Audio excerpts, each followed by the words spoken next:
Some people do not care about you at all. They only care about access. And the strange part is, they often look the kindest in the room. They ask questions, they nod at the right time, they say they understand, and they make you feel seen, at least for a moment. But if you watch closely, their care has a pattern. It appears when they want something, and it fades when you need something back. That is what makes fake care so confusing. It does not arrive wearing a mask that says danger. It arrives sounding gentle, patient, warm, and safe. The mind struggles with this kind of person because human beings are built to trust signs of attention.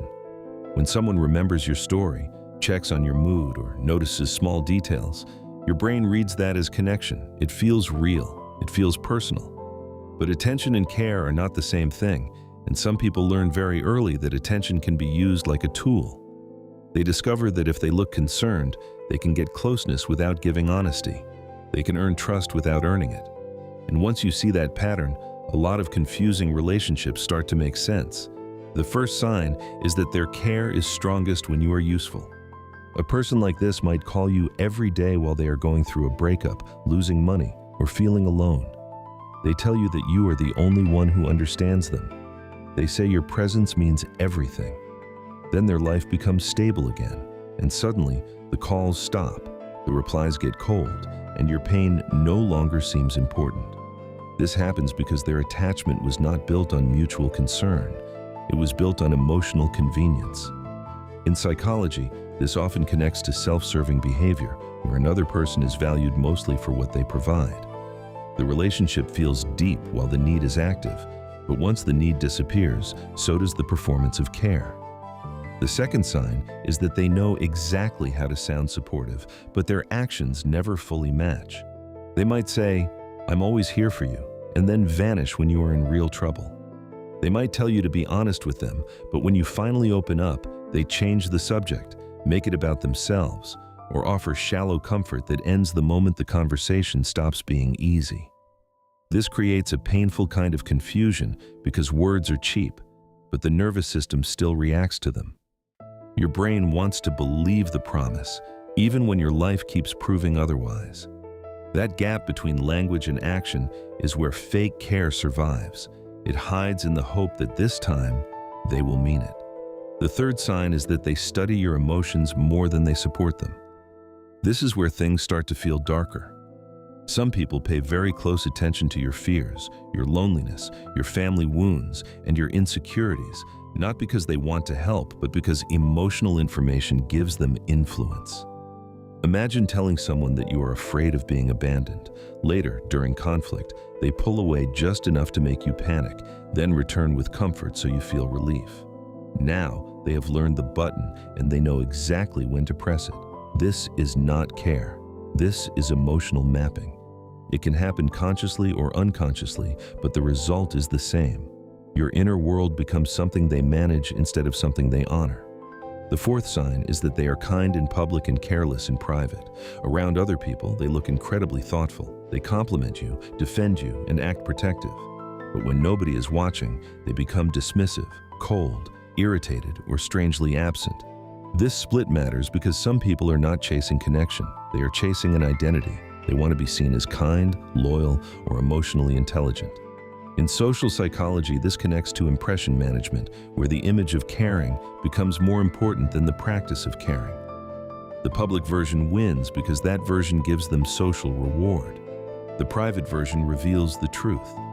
The fifth sign is that your pain becomes interesting only when it benefits them. They ask about your struggle when it gives them emotional closeness, moral power, or useful information. A friend may lean in deeply when you talk about your trauma, but later they share your private story for sympathy, gossip, or social advantage. A partner may comfort your insecurity, then quietly use it to control your choices. This happens because empathy can be imitated. Real empathy respects boundaries. False empathy collects material. It listens, but it does not protect. And when someone keeps turning your vulnerable moments into their emotional currency, what you are seeing is not compassion. It is extraction. The sixth sign is that they disappear during your growth. This part surprises many people because fake care is often comfortable with your pain. It gives them a role. They can rescue you. advise you, calm you, or stand above you. But when you become stronger, clearer, more independent, or harder to control, something shifts. They seem less interested. They stop encouraging you. They become subtly critical, distant, or passive-aggressive. That is because your healing changes the balance. If their connection depended on your confusion, then your clarity feels like a threat. Some people do not want your well-being. They want your dependence. And the moment you no longer need them in the same way, their caring mask begins to crack.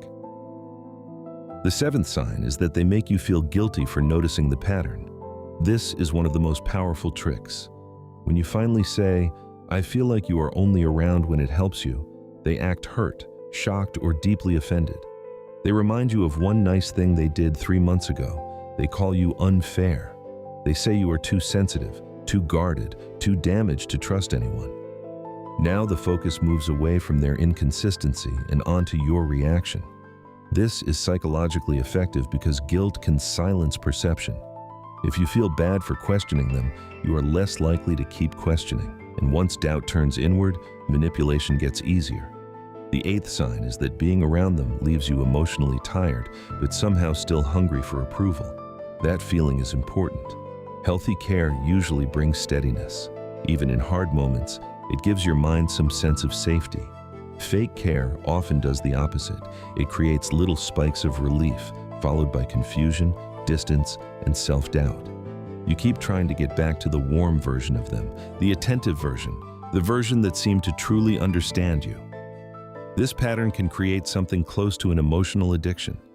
Intermittent reinforcement, where kindness appears unpredictably, can make people bond even more strongly because the brain keeps chasing the next reward.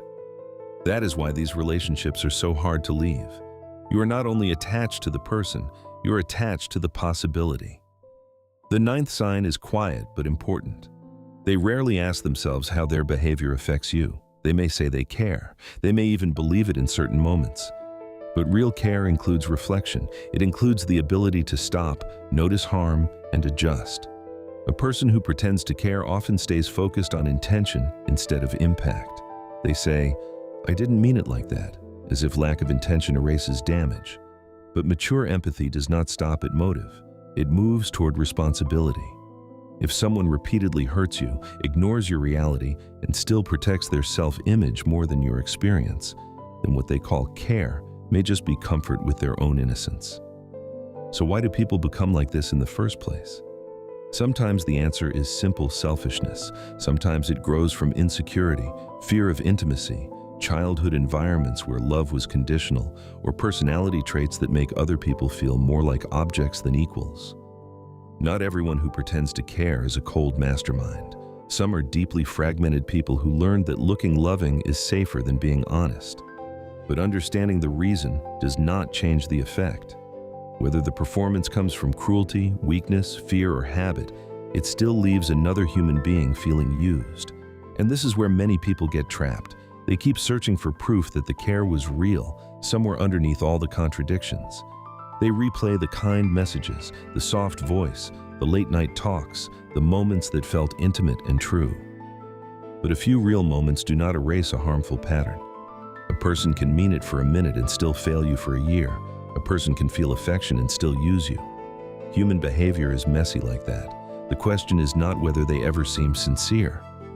The question is who they become consistently when something is required of them. The hardest truth is that fake care does not always look evil.